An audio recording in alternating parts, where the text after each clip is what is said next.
All right. Hey, welcome to Let's Talk. This is John Kane. We got Regan DeLoggins joining us by Skype. Of course, I'm joining by Skype as well. Of course, we got Reggie in the studio. Reggie, Regan, how you guys doing? What's I'm up? doing great. Thanks for Hey, asking. what's up, guys?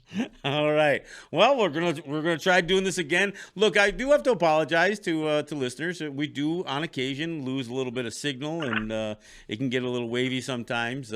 Even occasional echo. But you look, I'm hearing this on a broadcast, all the mainstream media as well. So we're doing the best we can, and we are trying to offer you perhaps a perspective you're not getting anywhere else. We're certainly going to give you some information and some news that you're probably not getting anywhere else, just by virtue of Regan and I bringing the native perspective. But look, here we are. The United States just reached 1% testing.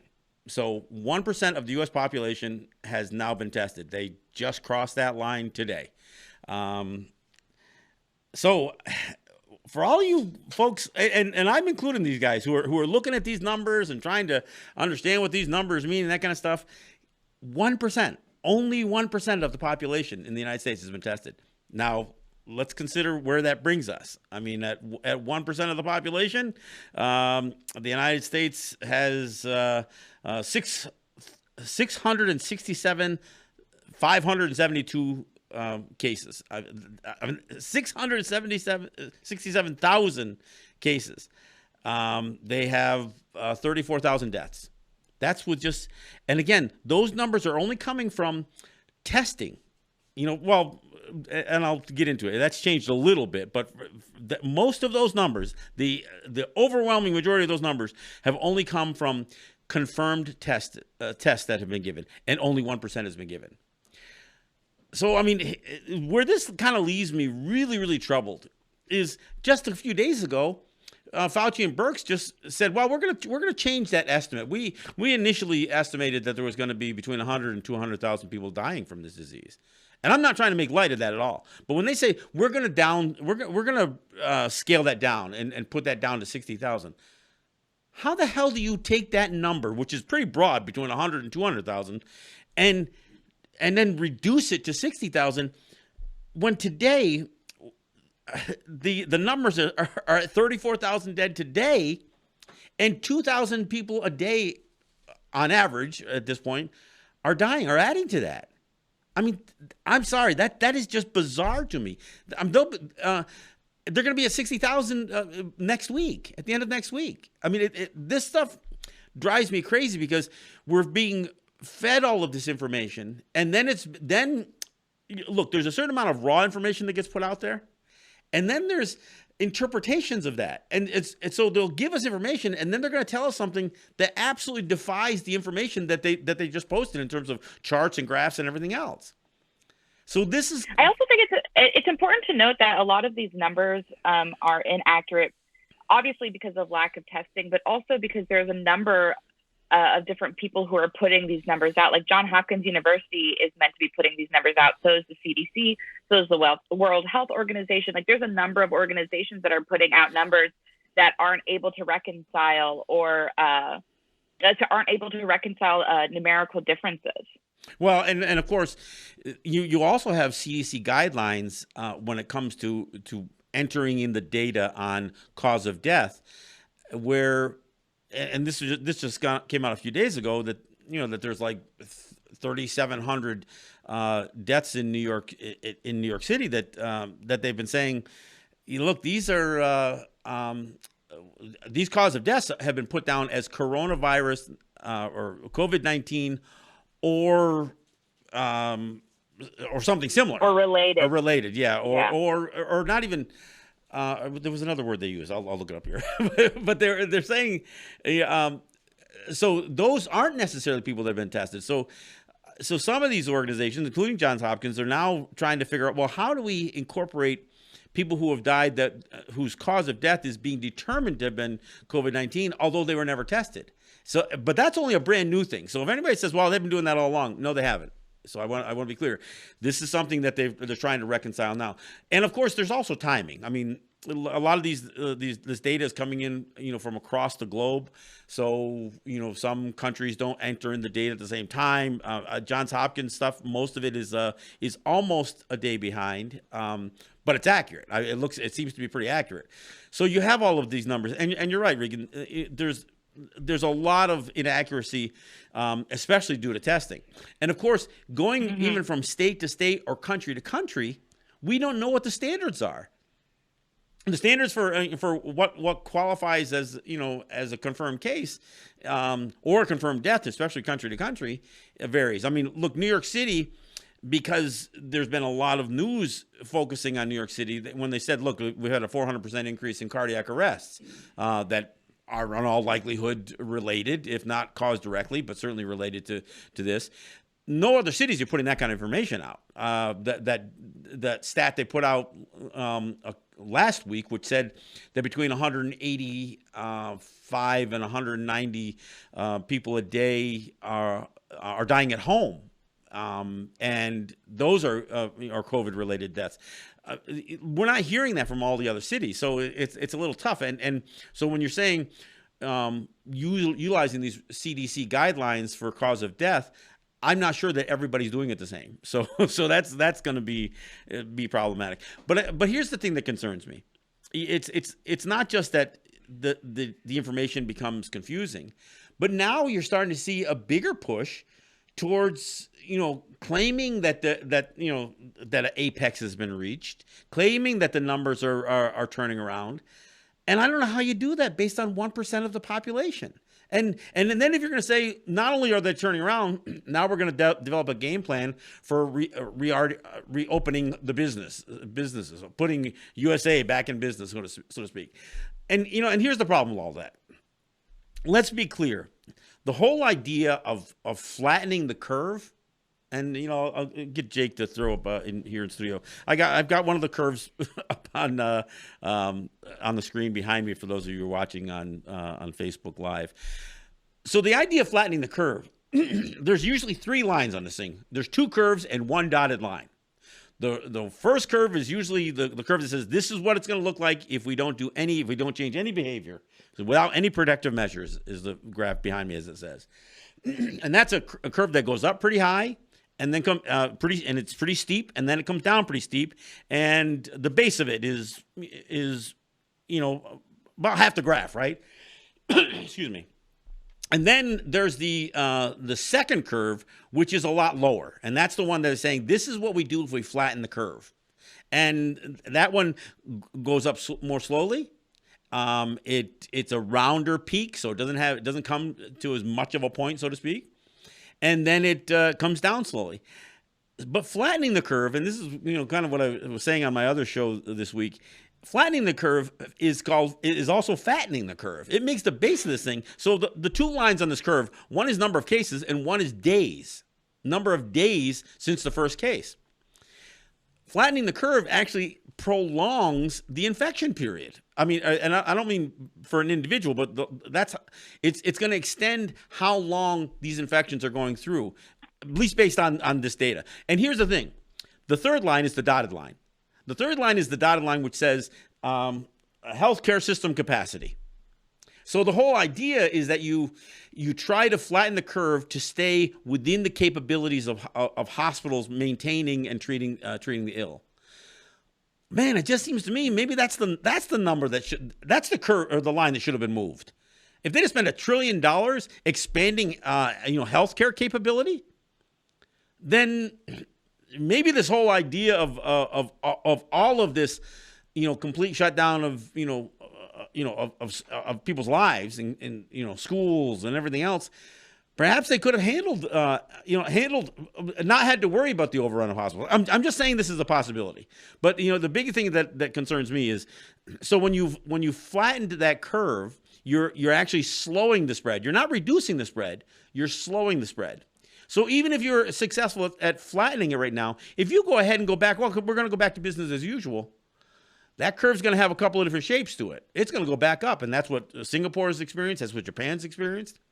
So this talk of trying to open up, at least in a limited way, the economy on May 1st, which is what Trump is still talking about, is really, really disconcerting. And I get it. You know, his presidency is crashing right around this his handling of this pandemic. And I don't know. I don't know if you have any thoughts on that, but those are some of the things that really concern me. I mean, I'm glad that that New York and other East Coast states have extended the shutdowns for non-essential businesses through May 15th, which was announced earlier today, which I'm thankful for, because I think that moving forward as if quote unquote business as usual is just all in all a horrible idea. Hey, you mute yourself? I can hear it's coming through really loud on the other side. I'm sorry. I think that it's I think my biggest thing is that it's important to note that, you know, these hospitals are doing their best in trying to provide people with care. Even though we spoke last week about the overt racism that happens in the medical industry. And so I am more concerned with how brown and black folks are being disproportionately affected by what opening the economy would look like, considering that most of us have still had to continue to go to work because we provide those quote unquote essential, we're the essential workers. And then what it'll look like to bring in non-essential businesses back into the forefront. It will just be the continuation of having brown and black bodies as the first line of defense against Corona. So I would urge for this for the stay-at-home, shelter-in-place to last as long as possible in order to provide us with actual safety measures. You know, and I don't. I feel like that's the only plausible. I mean, other than like a vaccine, which Harvard put out a study just a couple of days ago stating that without a vaccine, that shelter in place and social distancing would have to continue through 2022, which for me is, you know, sounds horrifying to think that this could be our reality for another 2 years.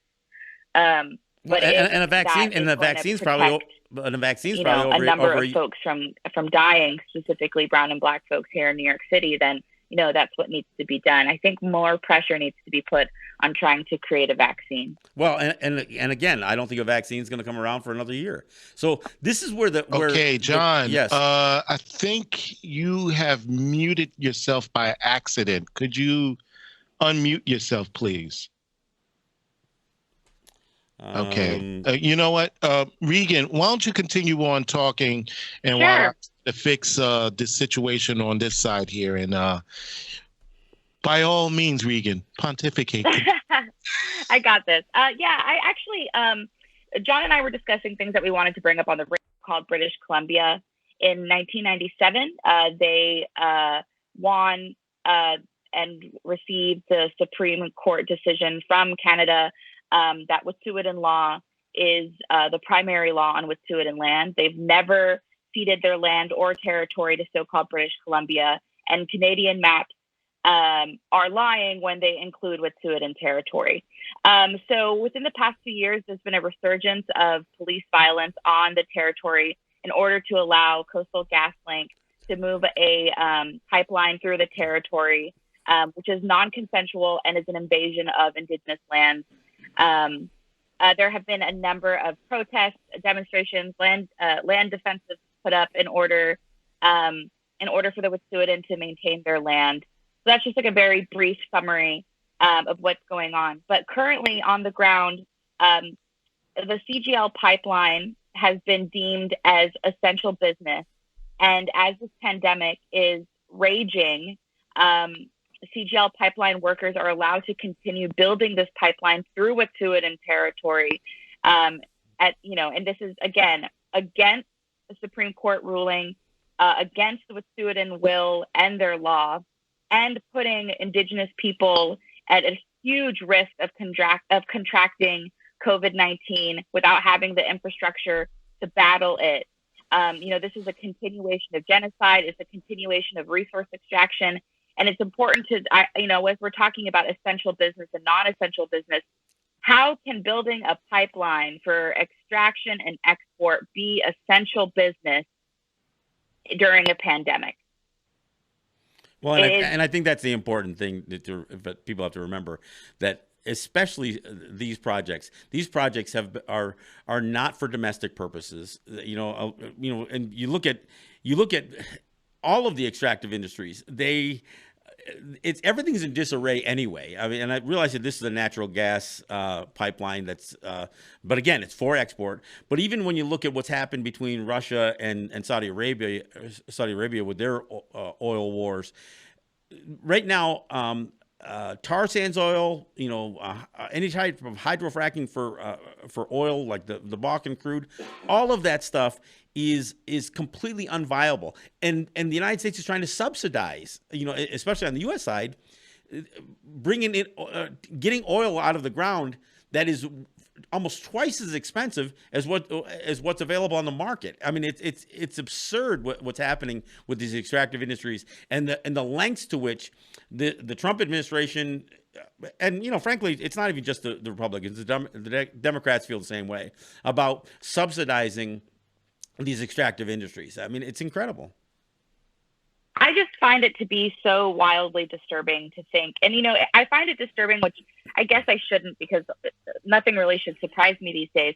But I think it's just so wildly disturbing to know that not only, Canada doesn't care about its Indigenous people. It's never cared about its Indigenous people. The RCMP was created to move Indigenous people off their lands. That's literally why they were created in the 1860s. And still doing it. And it's just so disturbing.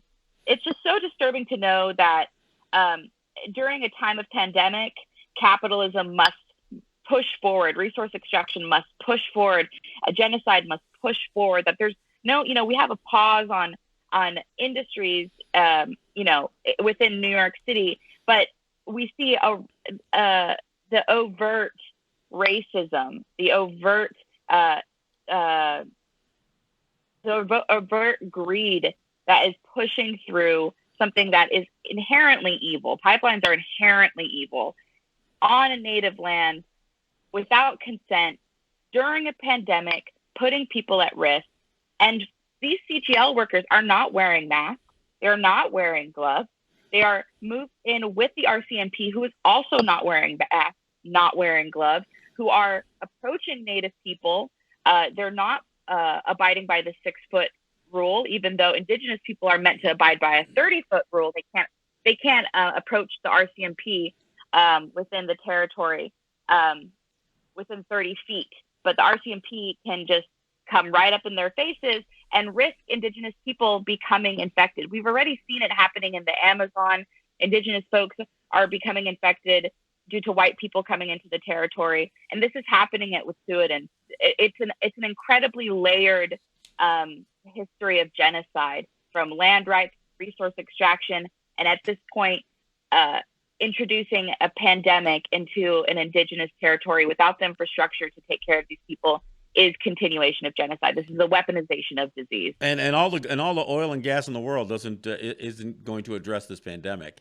And there isn't, it's more than just ironic to understand that they're considering this work an essential service, but to protest it is absolutely prohibited, and they're using this COVID-19 pandemic to further justify breaking up anybody who would resist this extraction. Regan, I wanted to go back a little bit because for some reason I fell off here a while back. Yeah, sure. On the racism part, look, I agree. I don't want to call down the medical profession, especially now. But when we do look at the reason that people of color are disproportionately affected by in the areas of healthcare, some of it does rest in some of the inherent biases that have existed in the healthcare systems. But I agree with you. Most of it comes from the idea that you've had people of color who because of policy systemic policies have been driven to the bottom of the economic scale, and that's yes, of course. and that's what attributes to most of this. You know, and it is a little different between Native people and other people of color, because not only are Native people driven to the bottom of the economic scale, we've also been driven out of sight, out of mind. And so one of the things that I think contributes to a lot of the problems that Native people are facing is we have even less access to testing than anybody else, because we're in rural areas. And at this point, Indian Health Services, CDC, nobody has yet availed testing to even some of the healthcare services that Native peoples provide. So, like, I live here in Seneca Territory. We have a clinic in two of the major communities, but neither one of those clinics. Now, there's a promise that it's coming. But we're 2 months into this goddamn thing, and there still can't be any testing here. And so if you're Native and you've got symptoms, unless you're either pregnant or at the point where you need hospitalization, we can't get tested. So we don't know what the numbers are. And I bring this up because I know somebody I know, Dean Seneca from here, Seneca Territory, was on Democracy Now, and his assessment was kind of a balance to what's happening in Navajo territory. And he said, "Oh, we're faring pretty well." And I'm saying, I don't know that we're faring well. I get whether it's not even just the 1% testing that the United States is doing, but from a Native standpoint, we are probably far below that in terms of receiving any testing. We don't know how we're faring, and so I think this is always a difficult conversation, and it does end up crossing into those lines of racial discrimination. And I guess this is probably a segue for us to talk about what's happening in Navajo territory, because I don't think most people have a clue. Yeah. Navajo, the amount of number of cases they're being listed on some of these sites right alongside states, and they've got more cases than many states do. Yeah, after New York and New Jersey, Navajo Nation has the most amount of cases at 921 and rising. This was posted 18 hours ago. And one of the biggest issues with Navajo Nation being affected so harshly with COVID-19 is that large portions of Navajo Nation don't have running water and are therefore unable to wash their hands. They live in a food desert with a limited amount of grocery stores for people to have access to food. And people from border towns, white settlers from border towns, are coming into Navajo Nation and raiding grocery stores and leaving indigenous folks without any resources.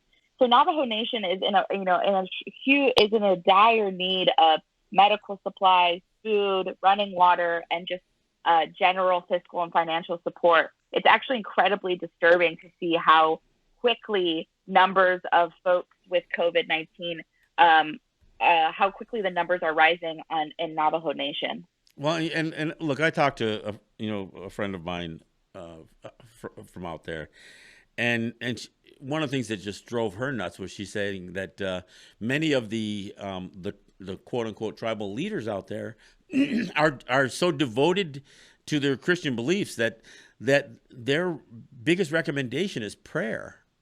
And I'm sorry, this just drives me nuts, because if we don't begin to correct some of the problems, and look, it's not Trump's fault that there's not running water in Navajo territory. There's been neglect by every administration, back to Washington, in terms of making sure that there was incredible disparity that Native people faced on their lands, and part of that was to it's not just tied to genocide, but specifically to eradication. And I'm sorry if that sounds like hyperbole, it isn't. That's what Native people have experienced. And so when I look at at a large Native population like the one the Navajos represent, but even still a disproportionate amount of infection and the inability for the Navajo to have some basic basic resources like running water, and that's not unusual. I mean, you go through many native territories on the U.S. side and the Canadian side. Even many of the territories that have water can't drink it. It's a boil water advisory, throughout much of Canada and many native territories. So you have water that's not safe to drink, but it's safe to wash with. I mean, and that's what we're led to believe. I got to tell you, I find this very frustrating. I would say that I will, Navajo Nation and Hopi and Pueblo nations as well, since they are within the same land territory, they overlap with one another, are disproportionately affected in comparison to the other folks in the Southwest by COVID-19. And it's incredible to see the amount of people that are doing incredible mutual aid effort, including the KIT Info Shop in Window Rock, Arizona, and the Talahogan Info Shop in Flagstaff, Arizona, who even with limited resources are coming through with our unsheltered community, are providing folks with masks and food, and taking supplies, their own supplies, and providing it for community. And we can see that, Indigenous folks from all over Indian country are coming together for Navajo, Hopi, and Pueblo families. And I want to thank the ally. I want to thank the allies who do as well. I mean, so look, usually once we kind of get this information out there is a segment of the non-native population that really steps up too. So I want to give anybody who's reaching out to support what's happening in any of our territories, but Navajo territory in particular, then I want to express my gratitude.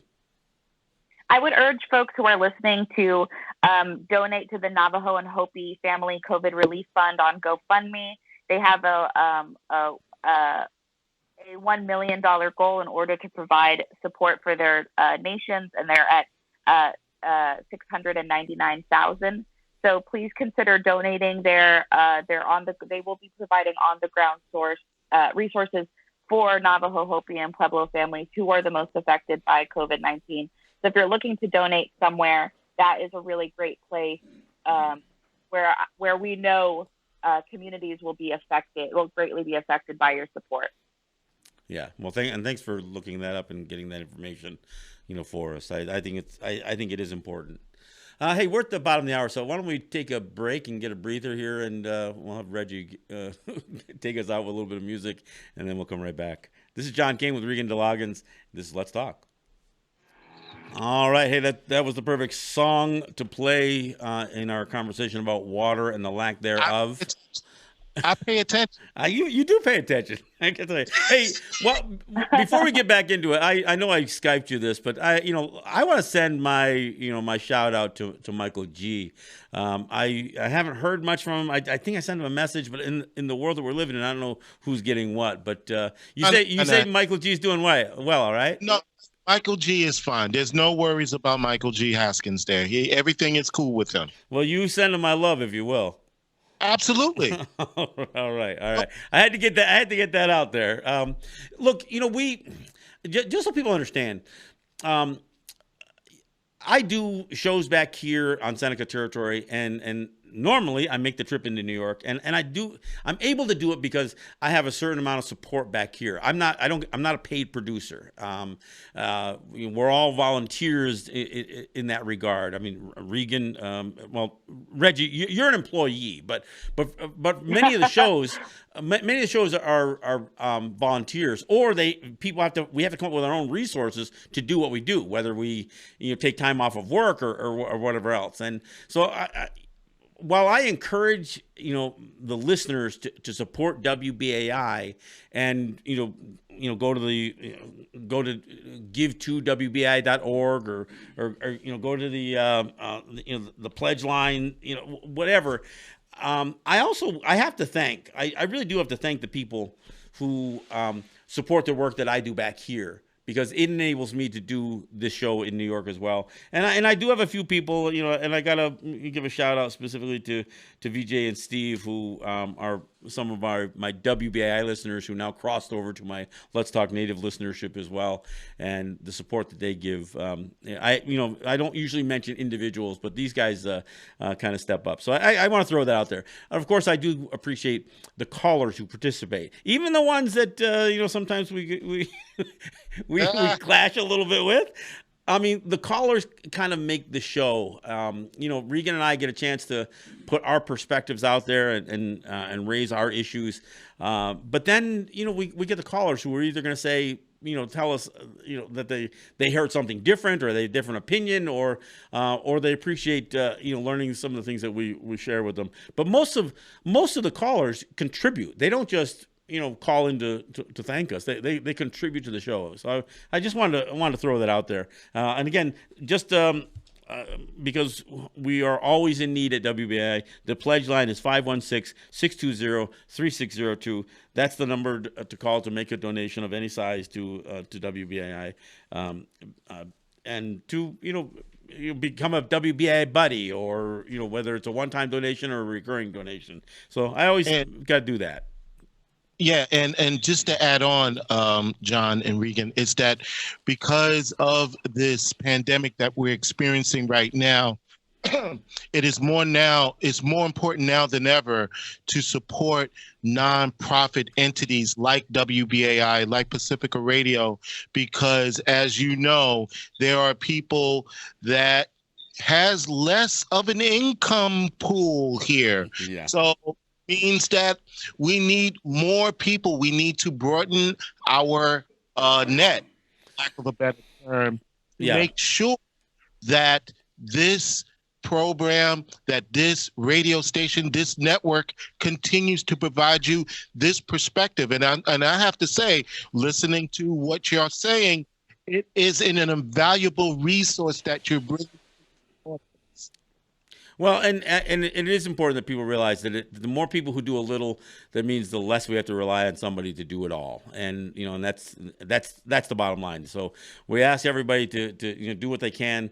Look, you got to take care of yourselves, especially at this time. But if listening to WBAI is a part of what gets you through this self-quarantining, then share the love is all. That's all I can say. Hey. All right. Hey, Regan, we were talking, about what the Navajo are experiencing, and I'm glad you had that that mentioned that GoFundMe site. But like I said, pandemic or no pandemic, there's still issues that we all face, and and some of them, may seem less important when we have, when we're in crisis mode. But I think there's some things that are worth talking about. One of the stories that came out this week was, and it's funny when they do this, they say, Land O'Lakes quietly got rid of their Indian maiden on their logo for Land O'Lakes butter. And it only took 92 years. Well, but I got to tell you, some of what I heard, depending on, again, even across quote unquote Indian country, I think there were some Native people who were like, I know they were mourning the loss of this thing. I'm thinking, wait a second, this has been an appropriation that's been going on. I say, great, I'm glad they got rid of it. Now let's go back to work on the sports teams. And there's still a number of people who put out there that, when they appropriate our images, at least they're keeping us in the public consciousness or something like that. And I said, wait a second, don't for a second fall into the trap that the appropriation of our images, and oftentimes the mutilation of our images within that appropriation, is the only way that we stay relevant. I mean, if that's the relevancy that people are striving for, then I just assume stay away. I mean, I don't need a bunch of people mocking my culture and plastering their faces with red face at sporting events, so I can feel relevant and say, hey, yeah, look, they're honoring me. No, they don't. And Land O'Lakes or the Mazzolo spokesperson or whatever. American Spirit cigarette. Yeah, that's another one. If you believe that, what's it called? Is it called natural or native spirit? What's it? I can't even think of the what brand. are they called? I thought they're called They're called American. Oh, American Spirit. Look, they have images on that. If you think that's a native tobacco, you're wrong. It's not. It is. It has nothing to do with native people. They just threw the word spirit on there and thought, okay, well, we're going to capture some of the people who have a. Yeah.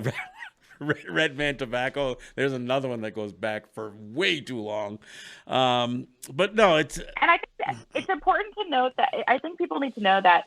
I want to go back to Land O'Lakes in just a second, but since we're talking about tobacco and Red Man Tobacco and American Spirit, something that white people or non-Indigenous people may not know is that tobacco is a sacred medicine.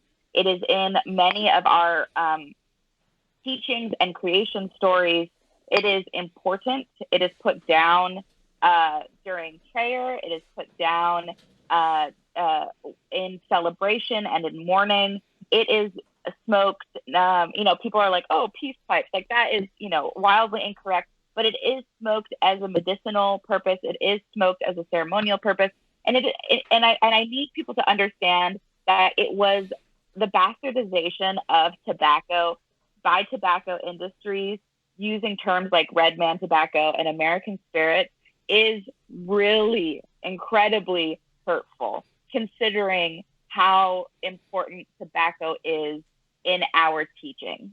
Well, and again, I think it's important people to realize that even when you talk about the Pocahontas story, the man that she was forced to wed was one of Europe's first tobacco barons. I mean, he made his fortune by appropriating tobacco and working on blends that would be popular in Europe. So the not only tobacco, but the clash over tobacco, including the slavery that was the slave trade that was a big part of the tobacco industry, and so it's a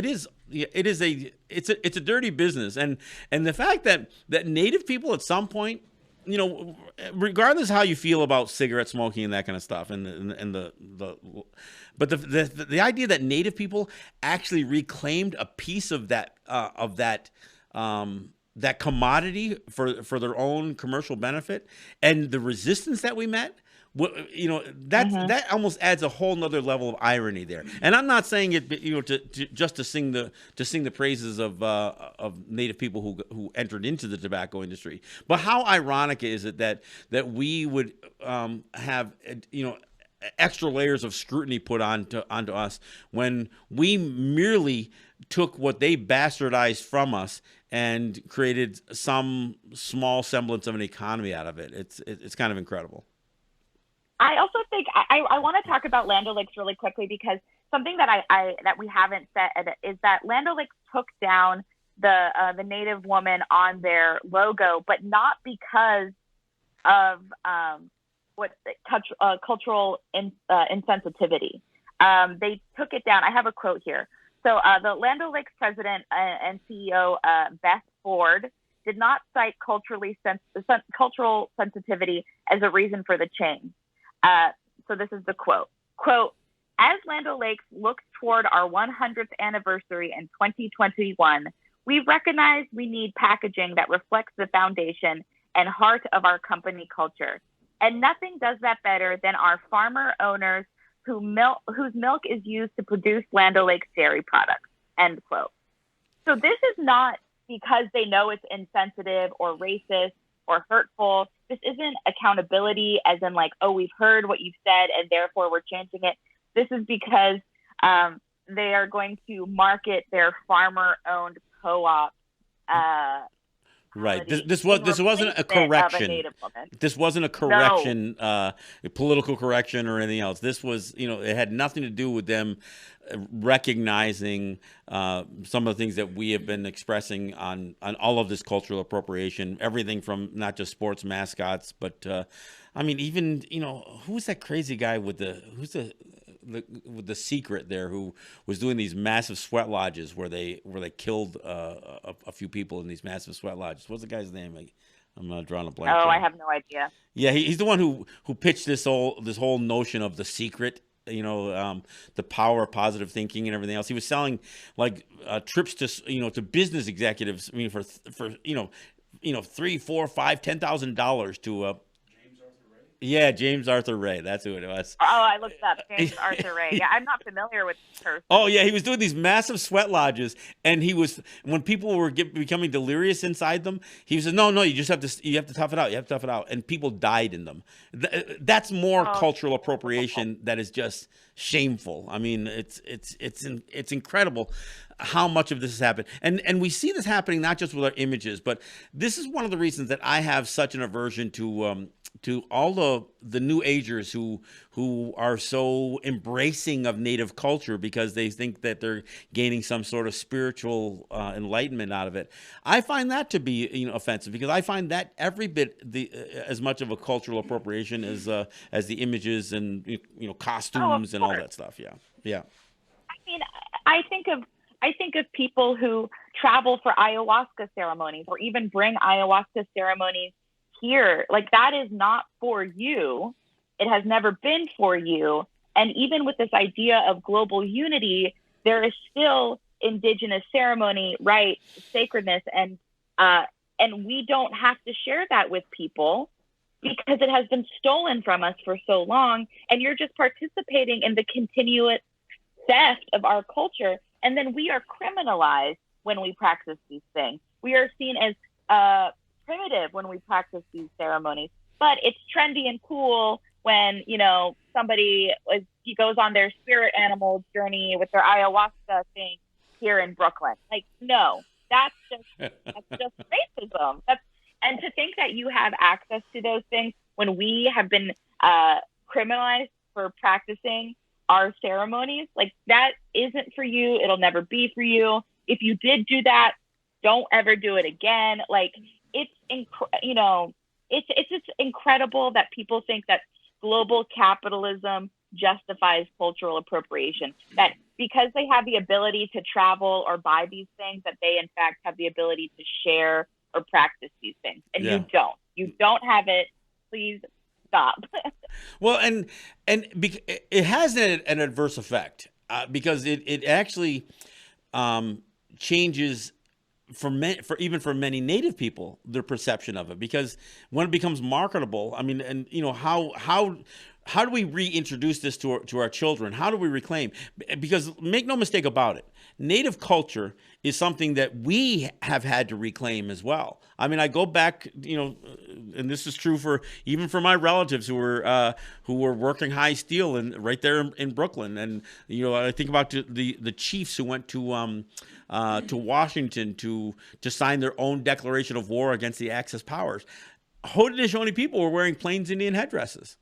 And why? Yeah. Because we didn't know any better. Hollywood had even gotten us to accept their definition of who we are. They had claimed our identity, and we went until we became more enlightened, and we had more of an ability to reclaim, what were the appropriate, Gostoas, not headdresses, but Gostoas, and what were the appropriate images, and what did these various things in our culture and our language really mean? We had to reclaim all of that. And so when you do get other cultures that are also claiming it, like what Hollywood did, Hollywood literally had changed the Native identity even for Native people. So when I say that, maybe that sounds pathetic, but it's true. And I think it's important that people realize that understanding Native spirituality is something that is complicated. It's complex because there's a difference between a people who revere nature versus those who are always looking for the supernatural, as if that's something different than the rest of nature. And that's a big distinction between our cultures. Yeah, I completely agree. Also, there's a huge difference in our cultures, considering that white people have always, settlers have always commodified their sacredness. For example, the cross.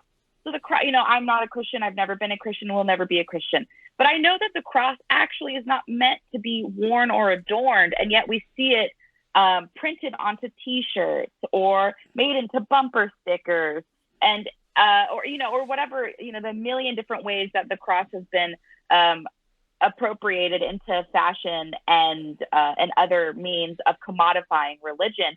And that, just because y'all bastardize your sacredness doesn't mean we need to bastardize ours. And it's important to understand that there is a delineation and that we are allowed to decide who can, cannot wear our clothes, participate in our religious practices, our sacred practices, our ceremonial practices, who can learn our languages and who cannot. Like, we have the right to exercise that. It's called self-determination. And we will continue to do that without white influences. And it's just important that white people understand that just because they bastardize and commodify their sacredness doesn't mean that we're obligated to do that. This is not reciprocity. We don't need to share that with you. Well, and here's the other thing that happens with that commodification of spirituality more generally is there ends up being this effort to always parallel something. I don't know how many times when I have explained something about Native culture where somebody says, "Oh, you mean it's kind of like this?" I said, "No.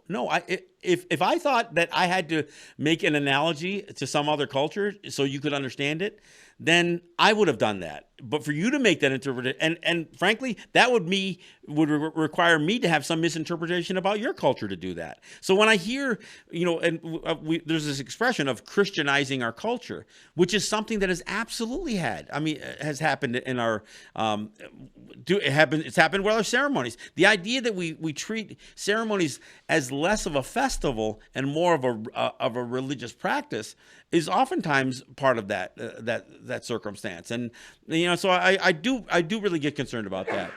But I want to get to one of the things. Absolutely. One segue I want to make from exactly what you were talking about what the rights are of our people and reciprocity and all that other stuff. One of the things that has happened because of this COVID-19 pandemic is many Native territories have looked at the idea of closing their territories off. Now, not all of them can, because of where their communities are and the types of highways that run through and that kind of stuff, or they can, but there's a bigger challenge to it. I know many Native territories on the other side of the imaginary line in what people call Canada. Many of our the communities have closed them off. There have been curfews, and even right here in Seneca Territory, they basically, the president of Seneca Nation said, if you don't live here, we don't want you here after 7:30 p.m.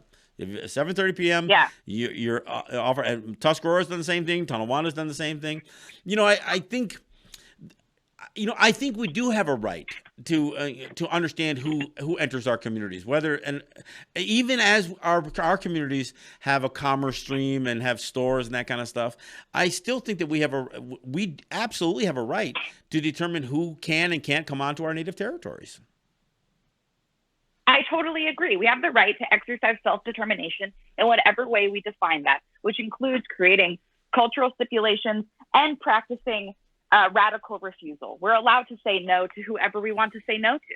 Yeah, and I think that's where some people get really, really troubled. And look, my partner back here, Jake, we're working on a video to talk about the racism on the Canadian side, because people have this sense that, oh, Canada's so nice, and obviously with all this Wet'suwet'en conflict that's been going on, going back to Oka and actually way before that, there has been this history. You talked about the RCMP and what their function was. The racism on the Canadian side and our right to reject some of that stuff. Just the very idea of rejecting U.S. or Canadian citizenship seems like this huge problem for the non-native community. It's almost like, oh yeah, you say that, but oh, I know what you mean. Like they become dismissive. This election that is mired by this pandemic coming up. There's always this huge effort to draw us into their politics, into their party system. And look, I don't think I shouldn't have to spend entire programs talking about why I don't vote in a U.S. election. It should be enough for just people to know that I don't consider it my system. And yet, I must have talked about this thing dozens of times on the program, and I still have people call up. In fact, we've gone Just through this, right? week. Last week. Oh, well, you guys should just vote. Did you No, not hear a word we I said? don't have to. Oh man! All right. Well, I think we have a news update at 3:55, so I want to make sure that we're not cut off by that. Reggie, is that coming up now in a minute? It's coming up. Continue. You still got some time. I'll let you know. Okay. Okay. Great. Just wanted to make sure because I don't want us to get. Yeah, cut I off think I forgot last week. So, if but no. Well, just to remind if- people, because after we come back from break, we are going to take calls. So the number to call in is 212-209-2877. That's the number to call in, the studio line, 212-209-2877. So it's as good a time as any to mention that. All right. Thanks for coming back. This is John Kane with Regan DeLoggins. We've got Reggie running our board and handling our incoming phone calls as we go to the caller portion of this program. Again, I want to thank Reggie for doing tremendous work and again, placing yourself at risk. You're showing up there every single day. And I know you're doing some good work, not just for us, but for all the other producers that you're anchoring for. So I want to give a special thanks out to Reggie Johnson, who's our guy. Yeah. Thank you, Reggie. Yay. Thank you, guys. Well, and I got to tell you, the thing going out to the window and clapping at 7 o'clock doesn't really work when you live on a native territory and you're at the end of a dead end road. Nobody hears me. In spirit, as they say. This is an analogy about when a tree falls in the woods. Do anyone hear a sound? Does it make a sound? Yeah, it doesn't really make a sound. Yeah. That's true. My clapping may not make any noise. But it's the spirit of it. Yeah. All right, let's talk to our callers. I see that we have two of them up. All right, let's go ahead and do it. Okay, caller, you are on the air with John and Regan. Tell us your name and where you're calling from. Hey, it's Russell in White Plains. And, I'd like to apologize to Regan for being patronizing and calling her young lady last week. I feel bad about that. Okay, we got off the wrong start. I just think identity politics divide us. The ultimate insult of lumping in with Charlie from Roslyn Heights really made me think twice about what I said. So I'd like to get off to a better start. John understands false consciousness when he says that people join the military, which are pressing them. That's almost like a brainwashing. But false consciousness really affects us like a total group think, where we're obeying these rules with the mask. And it's a totalitarian thing that we're going into. And I think I hear John raising questions about all the numbers. The numbers aren't adding up, inconsistent information. Science is trial and error. Without accurate information, how do any of us form an opinion? And I'd just like to ask you, John, and if you think this COVID thing turns out to be a gross exaggeration, is it going to adversely affect climate change science? Because all the scientists thought that this was the right thing to do, and all the scientists think climate change. I think we're really screwing ourselves. And I apologize for last week. Thank you. Bye-bye. Well, I don't think this is a gross exaggeration. I think it's an undercount, and I've gone on record. I know, there are a lot of people who want to spin this in a way that supports their pre-existing ideology. Look, I can be as critical of both U.S. political parties and both Canadian political parties. I mean, or however many there are. I mean, I can be critical of all of it, and I am. I don't consider those my systems. But as I'm looking at this thing, even my decision when to wear or not wear a mask, it's not about the government imposing it upon me. I'm just looking at how this does appear to be spreading, and it is spreading. I think the numbers are inaccurate because they're a gross undercount. That's my concern.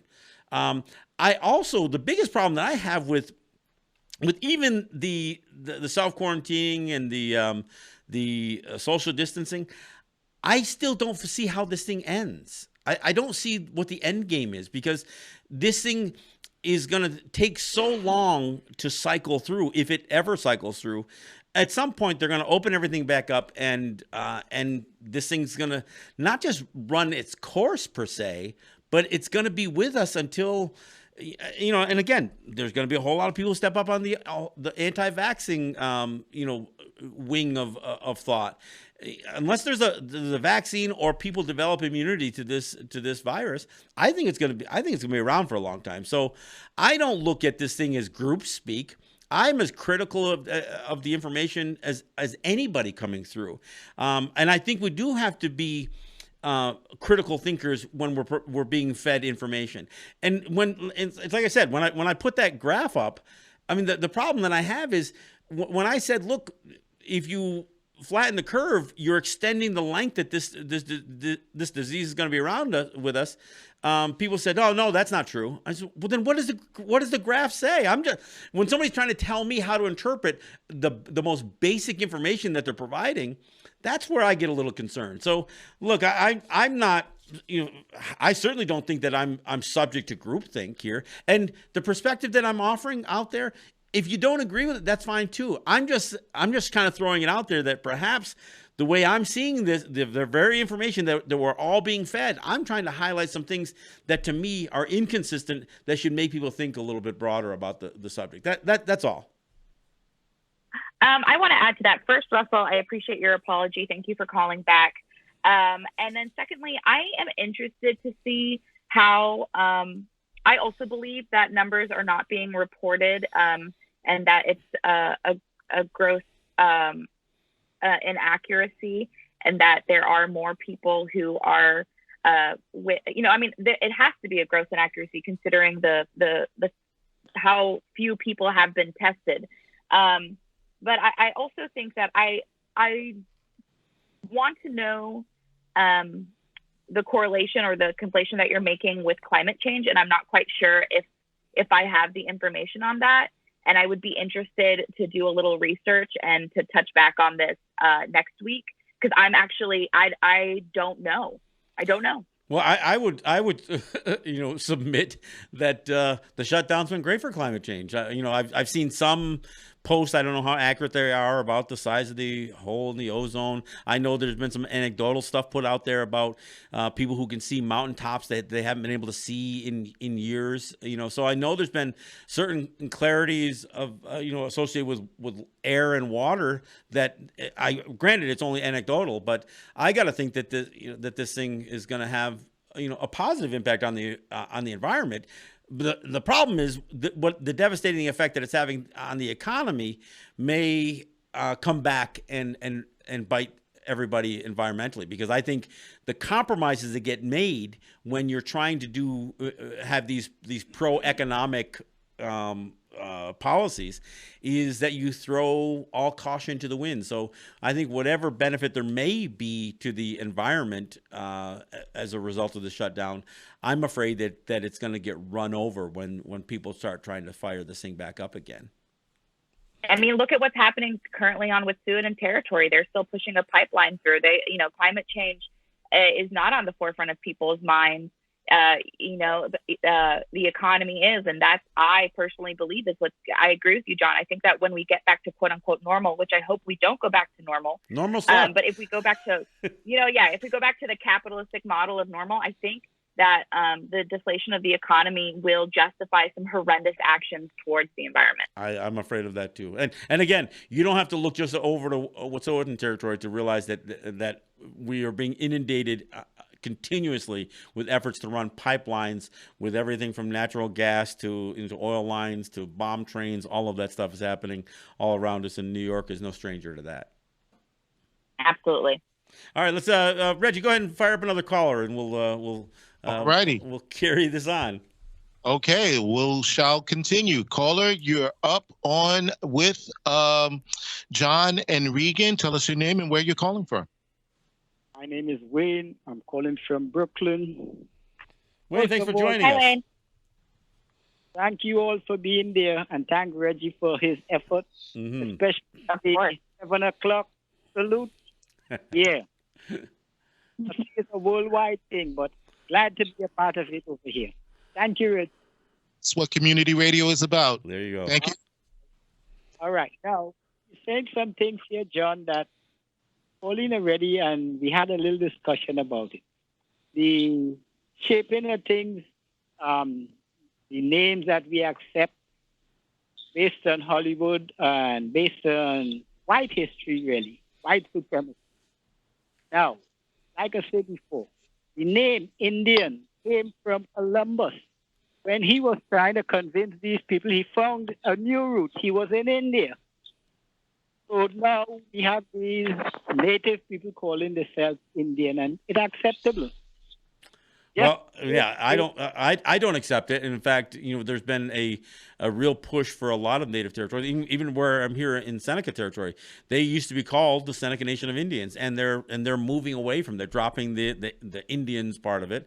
But there's been a lot of that imposition of names. There are native territories that have French names, Lac de Flambeau. There's Porch Creek. I mean, where do these names come from? These are names that have been imposed. I have to identify myself as I would prefer to say I'm Ungwe or Gunya Gahaga, but if I say those words, most people don't really know what that means. So I have to use a word like Mohawk. Mohawk isn't our word. It was a word that was imposed upon us. Yeah. And the same that goes for the Senecas. They're Onondaga, the people of the big hills or the people of the mountains. Seneca was a orator from Rome. That's the only historical reference to that name. So how does that get imposed? So, but you're right. And I want to be one thing I want to be clear, because this is one of these debates that comes out all the time. And I think even Russell Means, tried to weigh in and say, well, the word Indian came from Indios, like people like of God or something. And that's simply not true. It is clear even in Columbus's journals that while it may not have been India, it was the Indies. It was the East Indies that he was trying to get. So his reference to the islands, he thought he was on the easternmost edges of the East Indies. So that's where the name came from. He obviously he knew he hadn't reached the mainland of India, but that whole region, everything that was east of the Indus River, the Europeans were calling Indians or Indies. So it wasn't that India was a country at that time necessarily, but the region, just for that matter, Columbus, who was from Genoa, and everybody wants to say, oh, he was Italian. Well, Italy wasn't a country at the time, and it wasn't even a very, very specific culture. It was a landmass, Italia. I mean, it was a landmass, but it wasn't. So these names all get twisted around, and people try to impose an identity on people that are not necessarily true. Native people are very very susceptible or targeted for that kind of thing.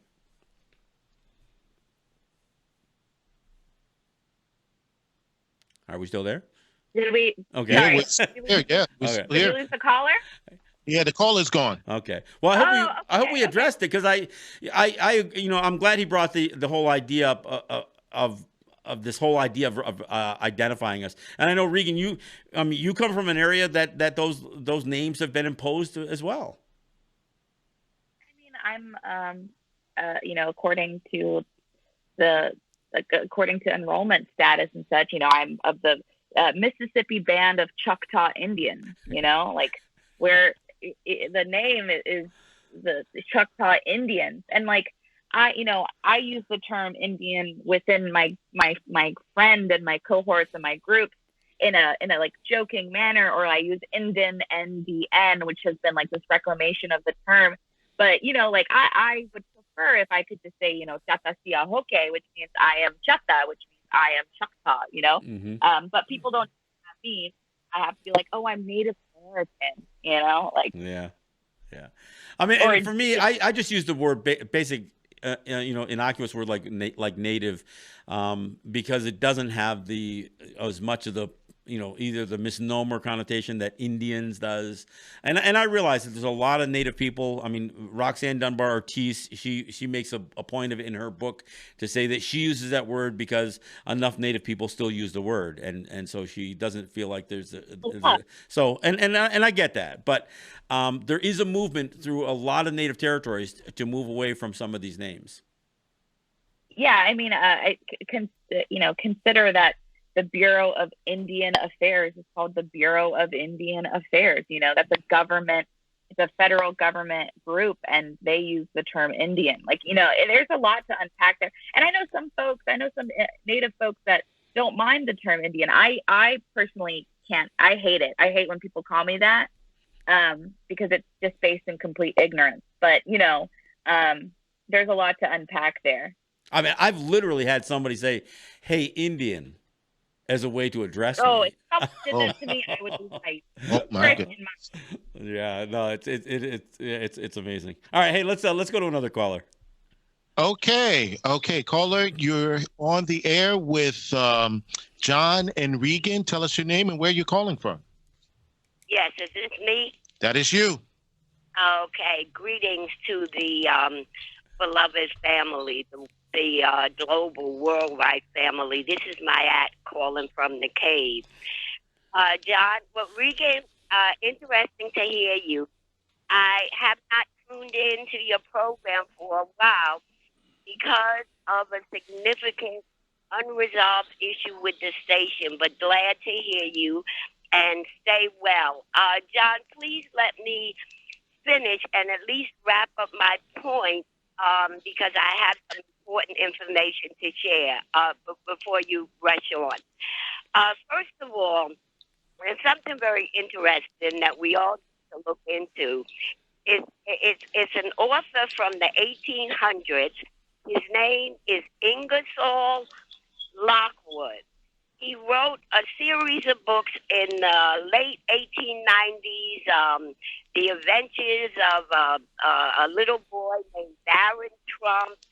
Then in 1896, he wrote The Last President. So the point is with that is we're dealing with something significant because we obviously have a lunatic intended to be or not. But I want to share some very important information in terms of, well, first of all, Sylvia Brown, the former astrologer and psychic, she has a couple books out. I'm blanking on The Eyes of Darkness, I think is one of them. But she actually predicted, she's been dead for some years now, but at one point she predicted that we would in 2020 be looking at a and then for those who are fans or have listened to Coast AM over the years, Evelyn Paglini, I think she used to say she was something sounded like the Strega tradition of witchcraft from Italy along heritage. And she actually, and we heard the clip, she actually said in 2020, there would be this mysterious pneumonia, not easily curable, and he actually said it would be unleashed. And I remember George Norrie, this goes back a few years now. He actually testified. All right, first, let me say that it's been a while since we heard from you, so it's good to hear your voice. I'm glad you're well. But I gotta say, this is a Native perspective program, and and a lot of this, I appreciate people who are trying to share information, and I just don't know that the whole psychic and witchcraft thing is a part of this program, and so while I appreciate you're delving into broadening your view of the world and that kind of stuff, I get it. And look, there's probably a laundry list of people who have predicted a calamity for this year, and including a whole lot of scientists, including Tony Fauci, in the past. So I mean, but I don't know that it's helpful in terms of trying to decide what to do now that we're here. And I'm really concerned because I still haven't wrapped my head around where the end game is here. And, politically, economically, and, and from a health standpoint. So I don't have an answer here. Most of what I'm trying to do is raise some of the questions going forward. Rather than getting into the, blaming wet markets and, whether it was Europeans that brought it here or Chinese that brought it here, there's an irony there, but, that to me is lower on my, priority list, so to speak. So I don't know. Anything to add, Regan? I think that conversations about, witchcraft in times of crisis are totally valid, and read a lot about that, and am very interested in that, but I don't think that this is the time or place for it. All right, well, let's go on to another call. Okay, caller, you're on the air with John and Regan. Tell us your name and where you're calling from. Hi, my name is Greg, calling from the distant land of New Jersey. Hey, Greg. Hey, thanks how for you calling doing? in. Okay, I'll say a word in Arabic, mahaba. Ever hear that? It sounds familiar, but I don't know what it means. Okay, it was the very first words that the Columbus's people said to where they landed, because they thought, like you were saying there, John, they thought they were in the West Indies or an area that was Islamic, if you will. Mm-hmm. That's recorded history, actually, and he actually had a linguist part of his expedition who was actually a Jewish background, so there's a lot of different things floating around there. One thing you mentioned before that it kind of infuriates me, you said that there's places, and I know this for a fact, where people do not have running water in our country, especially on the reservations, right? Yeah. I lived in Pennsylvania briefly. I'm a New Jersey boy, but years ago, 10 years ago maybe, there are people living up in the former coal towns that didn't have indoor plumbing. Third-generation coal miners, fourth-generation coal miners.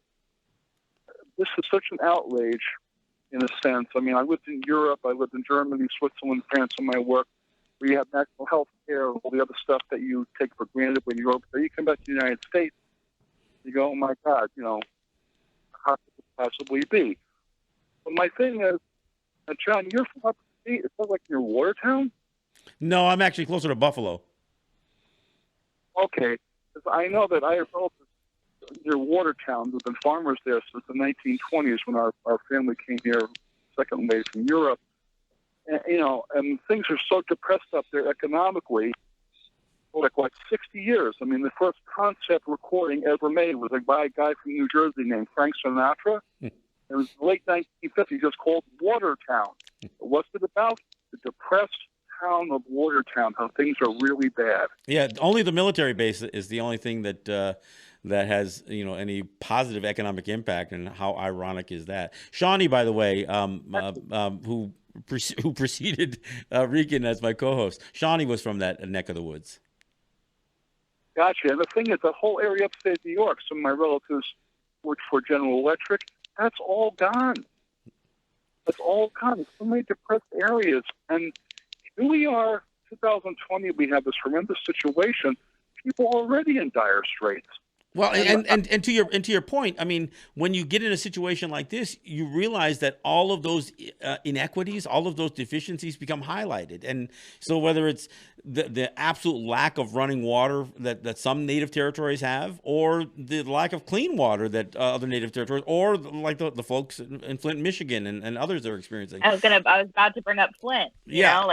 Folks haven't had clean water in years. And it's crazy because I understand how it happened to Native people. I mean, look, we were displaced. We were put out of the way, or marginalized geographically in such a way to get us out of the way. So I understand how that happens. But how it happens with the rest of the United States, I mean, I don't want to seem somehow more outraged that this has happened to non-Native people than to Native people. I just don't understand how the system is so flawed in the United States for any kind of equity, or any kind of parity amongst, not just people of color, but people of economic class, that it's absolutely outrageous. And like I said, I get it. I understood how it happened to Native people. I just don't know how it happens to others. Okay. 50 years ago in school, Capitalism. Yeah.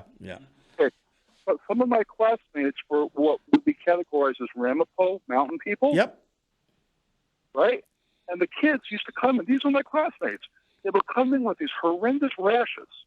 And you looked, you're like, oh my God, what happened? Ford. It was a Ford chemical dump that they were doing back into the water supply, into the wells where these folks lived. Yep. And 50 years later, they admitted they never really cleaned it up because, God forbid, the Ford Motor Company would have to pay for it. But now it's threatening the water supply in northern New Jersey, so they might clean it up. I mean, this is something that shows our poor friends. These are our friends. Open pit uranium mines across Native territories. The dumping of Agent Orange in Apache territory. I mean, this is what's happened. I mean, even right here where I live, it's upstream of where I live on the Cattaraugus territory of the Seneca Nation. The Cattaraugus Creek at its headwaters is an area that they did the West Valley demonstration site, which was supposed to be about repurposing or recycling spent fuel rods from the nuclear industry. It was supposed to be about this big run up to nuclear power being the saving grace for all of America, and instead they ended up being a dump for radioactive waste from the military. This is the kind of stuff that happens. Navajo Nation. Most people from Navajo Nation have even said that they believe, and they are accurate to say that a lot of the reason that Navajo citizens are more susceptible to COVID is because of the lung weaknesses and just health concerns caused by open uranium mines and coal mines as well. Coal is a big thing out in their territory too. Yeah. I mean, there are places from Lakota territory all the way down to Navajo territory where uranium mines, where companies went in and just left open pits. So they even left a lot of the slag from this stuff. It's just there. I mean, the cancer clusters and all of the other respiratory issues that Native people have faced because of it. No, you look, you are right to be outraged. And again, like I said, I don't like it, but I understand how we got so disregarded as Native people. I mean, let's face it, we're in the way. But it's amazing absolutely. how many non-Native people suffer the same treatment because of where they stand within the, like Regan says, the capitalist system. It's incredible. It's incredible. Well, thanks for that call, Greg. I greatly appreciate it. But this is why this stuff has to be talked about. People have to be made aware of the inequities and disparity that exist. I mean, Trump is still bragging about the great economy that he delivered prior to this pandemic, but absolutely fails to recognize that many people never survived the 2008 crash. Wealthy people Absolutely. Did. They were all, subsidized by the government. They all got bailed out. Wall Street was fine, but the average person, never. And people of color. I mean, Bob Henley does a whole lot on this thing about the rate of mortgage foreclosures and how people of color were the biggest victims of the housing crisis. And continue to be. And so now when we talk about the homeless population or the issues relating with the shortage of homes and rent control and all of the other stuff, now it becomes a conversation because of COVID-19. But this stuff has been raging on for years, and every time there's a step in the right direction, something comes and knocks it all down, especially for people of color. Absolutely. I think that we're at the bottom of the hour, so we should take a quick break. And then when we come back, I know we have a couple callers waiting. All right. Sounds good. All right. Thanks for coming back. This is John Kane with Regan DeLoggins, both of us via Skype, and Reggie, who's got a real WBAI microphone in front of him. Okay. Yeah. Sure. Okay. I'll go with that. All right.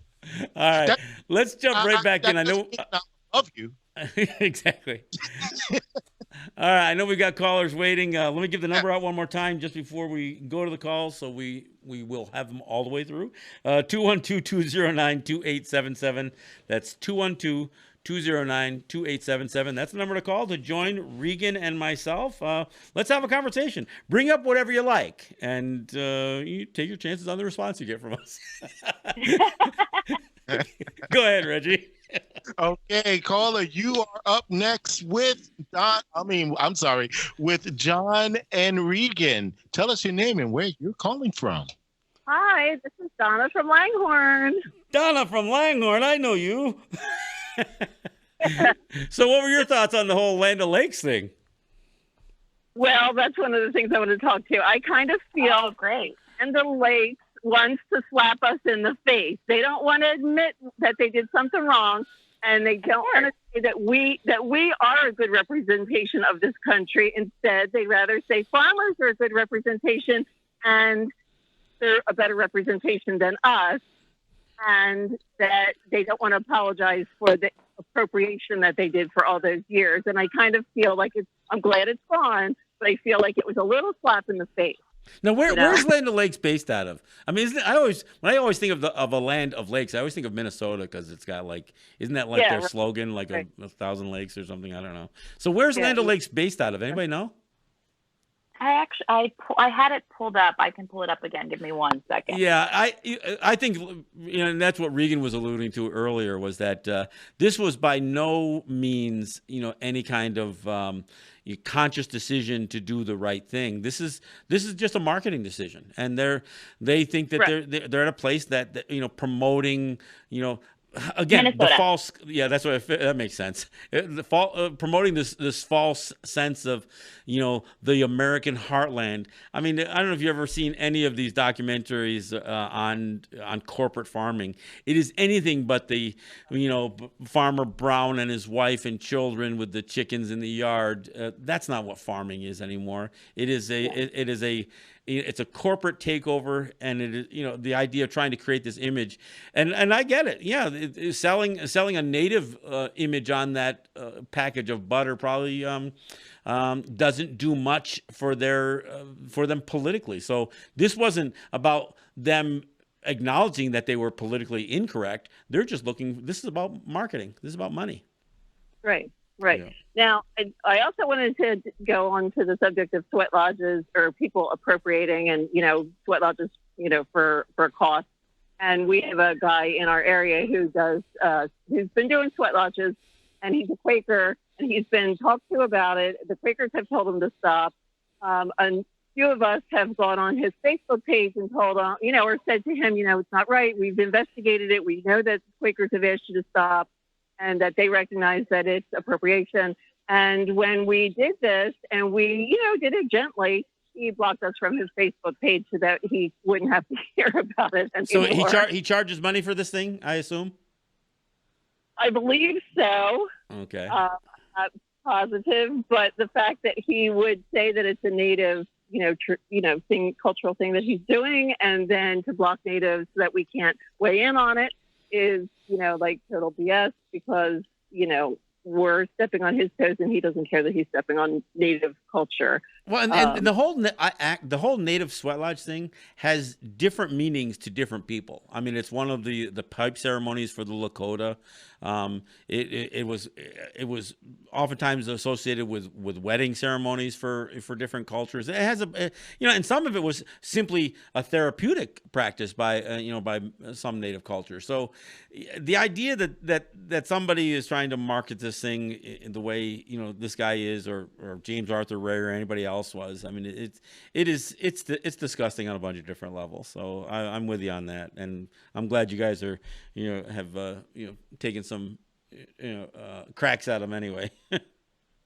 Right, and then the other thing that I wanted to discuss is, well, I don't know if you saw my post about the guy at the grocery store. We were all waiting in line outside, and we all had our masks and gloves on, except the big guy in front of us who was like looking all around at all of us and rolling his eyes. And he was trying to talk to people, and nobody was talking to him. And I kind of felt sorry for him. So I'm like, it'll be like, I thought maybe I could win him over. I said, it'll be nice when we don't have to be scared anymore. And he goes, well, this is all because we have open borders. And the steam just came from my ears. And I was like, don't you dare try to blame this on Mexico. People were flying in from Europe because Trump made everybody so scared that they flew home and nobody got tested for this, and they brought it home from Europe. And, and he says, well, our borders are wide open and we shouldn't be letting people. My family came from Ireland and they were slaves and they were, I'm like, oh, God. Not that. Your people were indentured servants who sold themselves into that so that they could get a ship ride over to a better life. They weren't chained and shackled. Well, and to be clear, I always have to address this. It's because they bailed on their own motherland. That's what they did. They abandoned their motherland and whatever parts of their culture they left behind. So when I hear people say that and then they want to get all nationalistic, where were you? Where was all that nationalism when your parents or your grandparents bailed on Ireland and instead of fighting for freedom there? I don't agree with people conflating Irish suffering to obviously slavery here, chattel slavery in the United States, or indigenous struggle. But it is important to note that the Irish were subjugated and were the first test. They were the guinea pigs to colonization. And a lot of the tactics that were used on Native people and Black folks by the British were first tested on the Irish. They are white and they benefit from white privilege, but I don't think being like, oh, they bailed on their land. They were subjugated first by Britain. Britain is the true evil here.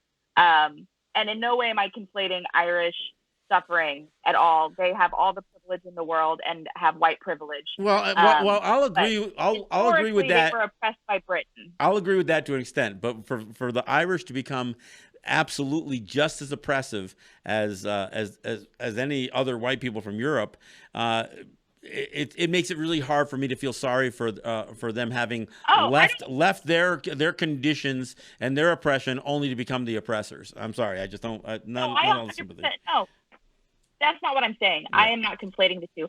Irish folks came when they did come to the United States, did participate in white supremacy, were the first slave catchers, and joined police forces in order to continue to subjugate Black and brown people. That is not in any way part of this discussion. I'm just saying that they were the guinea pigs to colonization of Britain. So we need to also be mindful that there was that happening, and them settling here in the United States was also a ploy by the British so that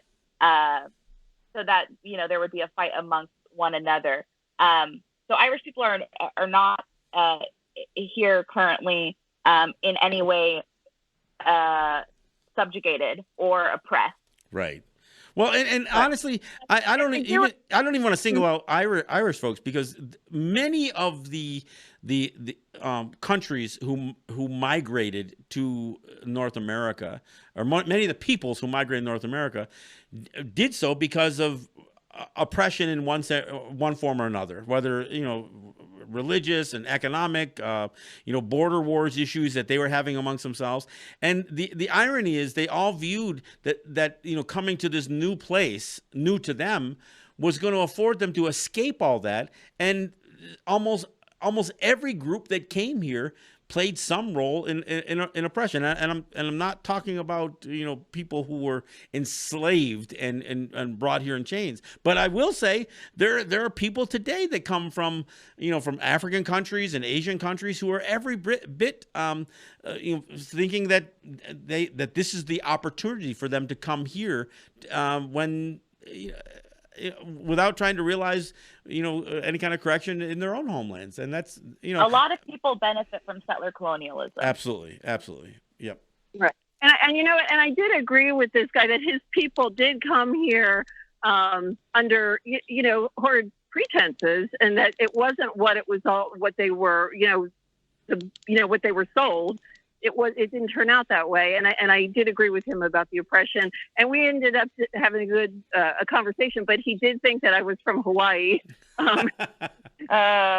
Well, ironically, this is the same argument that the Pilgrims, try to recraft their history, that they were such an oppressed people, even though they kind of, screwed over a bunch of people to help fund their trip on the Mayflower, but Quakers and again, a bunch of these other religious organizations, they too felt like this was, they could, rather than continuing the fight in their homeland, they would try to start anew and just completely disregard the fact that somebody was here before they got here. So it's a lot of that. I think folks were definitely aware that by coming to indigenous lands here in the colonies, that they would be participating in genocide and slavery. So I don't think that it absolves them of their guilt at all.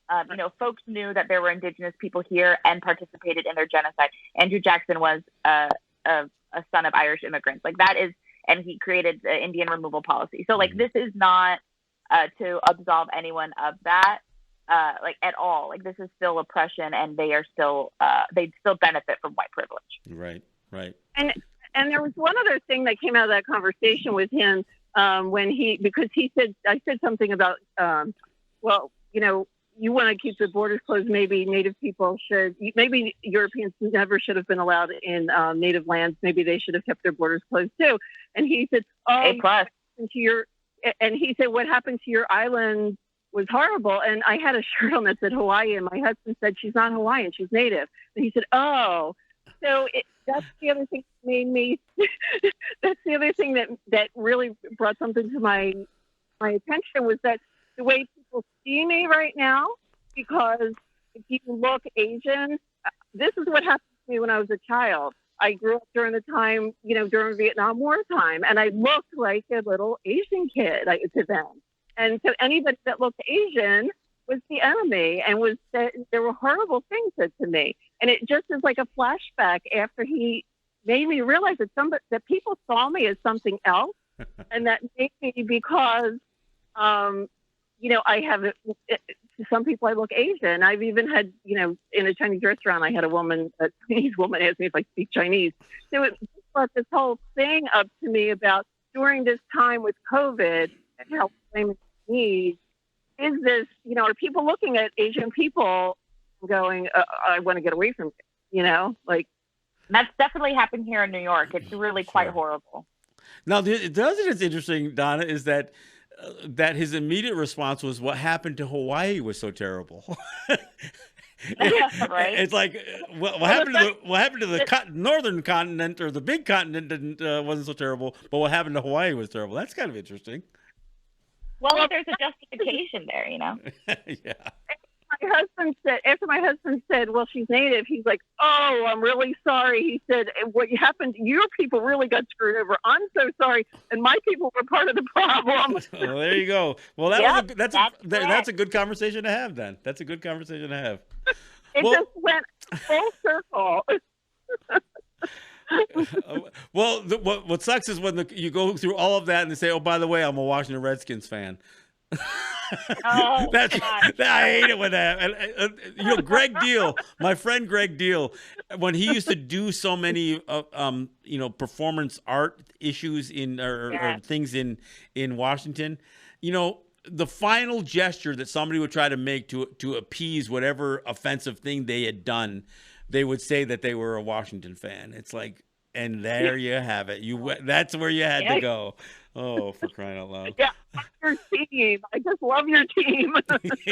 Oh, well, Donna, thank you so much for calling in. It's always great to hear from you. I missed you for a few weeks, and I did see your post about the border issues. But yeah, well, keep at it. I know you're doing the good work. Okay, Donna. Take care. Thank you, Regan. Thanks, everybody. All right. That's Donna from Langhorne. In case people are not familiar, Donna is one of the ones who's really pushing against the Native mascot issue. She lives, her son went to a school called Neshaminy High School that uses the R word for their nickname and mascot, and this has been a long battle for her, and she's been at this for a long time. Look, people are always wondering, well, who are the main people involved in a battle? And Donna's one of my go-to people. She's been a part of the show for a couple of years now, so I appreciate her calling in. All right, Reggie, let's go ahead and we'll try to get a couple more callers in before we get to that news break. Okay. Caller, you're on the air with John and Regan. Tell us your name and where you're calling from.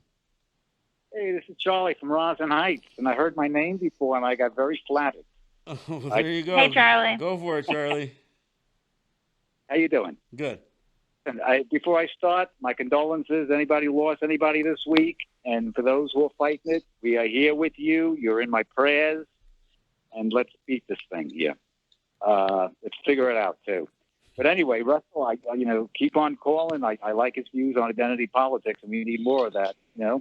But he brought up something about climate change and disease. I remember in my studies of climate change years ago, they were talking about rampant under we have this. The World Health Organization said not only with climate change, but also with globalization and other technological changes in our society.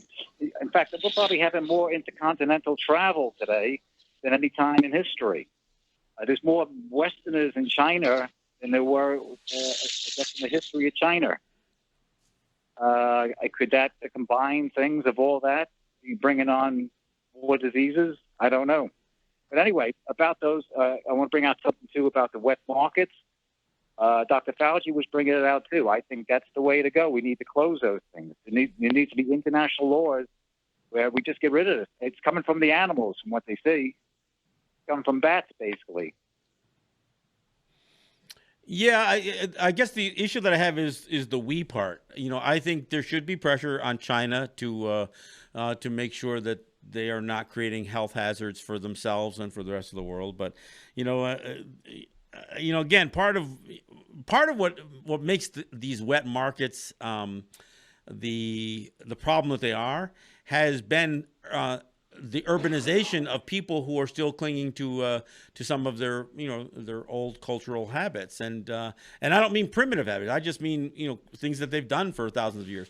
The idea of certain groups of people eating relatively bizarre foods. I'll never understand the first guy who decided to eat an oyster, for instance, but that's a whole other issue.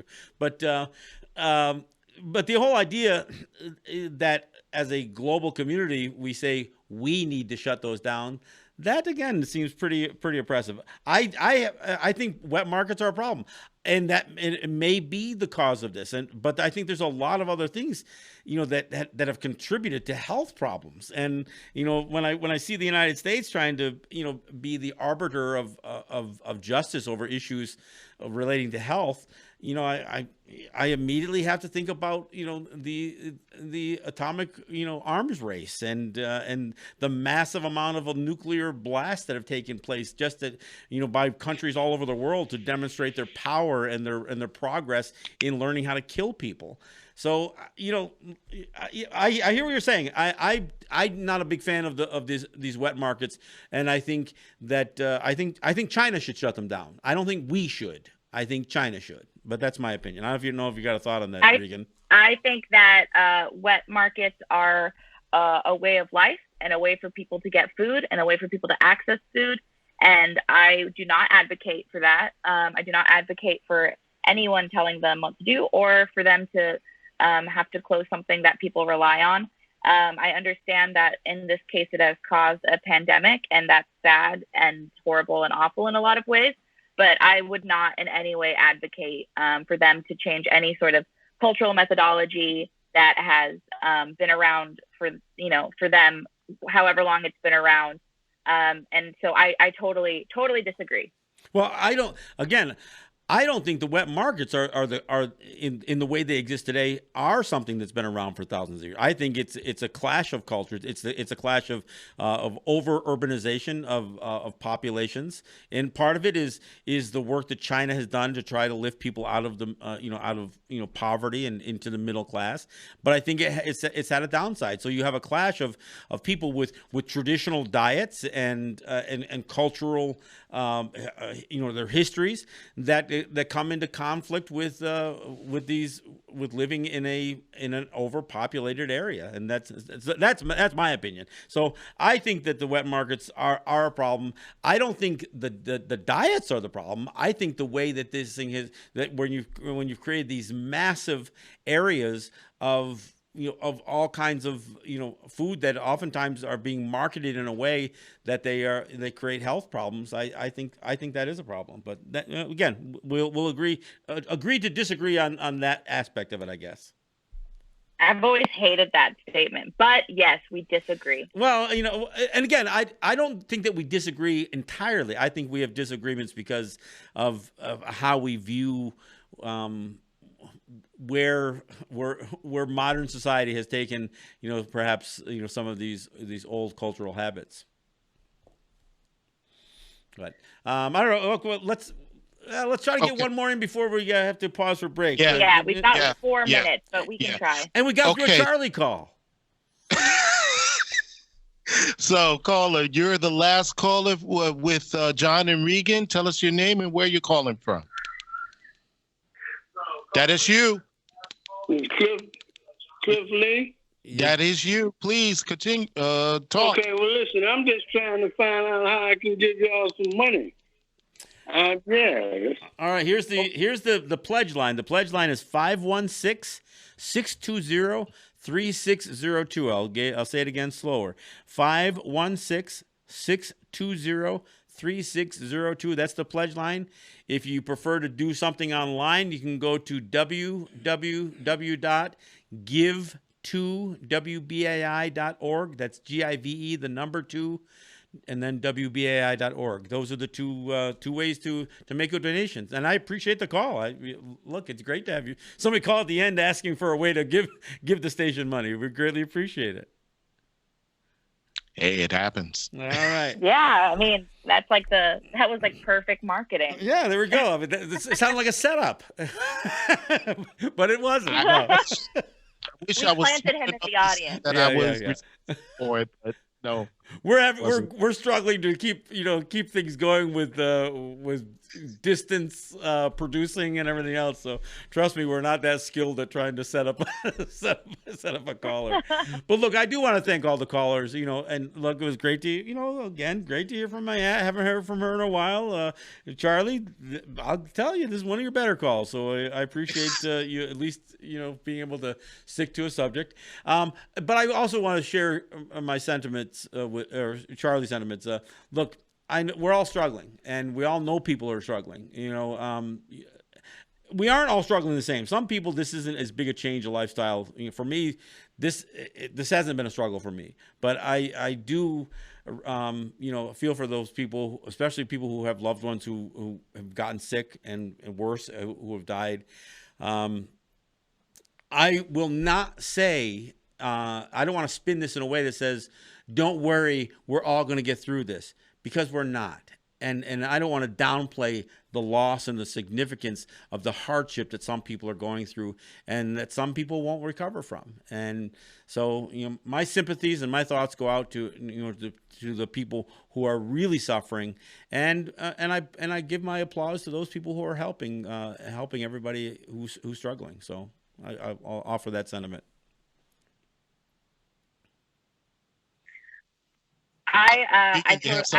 Sorry, I got cut off for a second. Okay. I'm glad I'm back.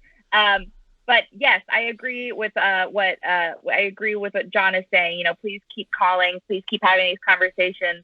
This is definitely the highlight of my week, and I hope it is the highlight of many others' week. And I hope that people stay safe and healthy, and don't get bogged down with all this. But also, time to educate yourselves. This is a time to get radicalized. I'll keep saying that.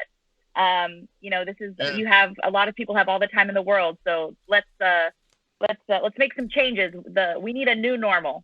Yeah, the old normal sucked. So let's put that right out there. Nobody needs to return to what there was, and or worse, turn to the worst. So I want to thank Reggie. I want to thank Regan, and I want to thank you the callers for being a part of the show. So we'll go out with a little bit of tune until the news comes on. Thanks, you guys. We'll see you next week. Yahweh.